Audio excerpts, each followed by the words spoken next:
असांजी police party गश्त में निकितल उनखे स्पाई इंफॉर्मेशन मिलियो त को ॾोहारी बीठा आहिनि रोड ते पोइ उनखे जेको आहे असांजी पुलिस पार्टी उनखे पकड़े आंदो आहे थाणे ते हथियार समेत टी पिस्टल बि हुयो ऐं हुन सां हिकु माण्हू जवाबदार जेको हिकिड़ो भॼी वियो आहे हिन में फसल जेको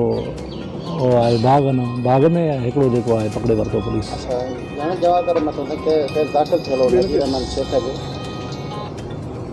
उहो असां बाद में इन्वेस्टिगेशन कंदासीं फ़िलहाल त असां जेको हिन खां रिकवरियूं कयूं न उहो असां FIR वग़ैरह उन ते करे छॾियो आहे, लाज करे छॾियो आहे। पुलिस पार्टी निकितल हुई हिन में बाला ऑफिसर साहिबान जनाब SSP साहिबु मलिक ज़फ़र इकबाल साहिब जे हुकुम मूजिबि जेके असां हदूद में पुलिस पार्टी कढंदा आहियूं उन गश्त दौरान त उनखे इतला मिलियो त ॾोहारी के रोड ते बीठा आहिनि उते असांजा पुलिस वारा पहुता आहिनि उते ॿ माण्हू ॾिठाऊं संगीन ॾोह करण जे इरादे सां बीठा आहिनि उते जेको आहे ॿ माण्हू ॾिठा हुन हिकिड़ो माण्हू भॼी वियो आहे हिन बाग़ात में ऐं जेको आहे हिकिड़ो पकड़े वरितो हथियार समेत।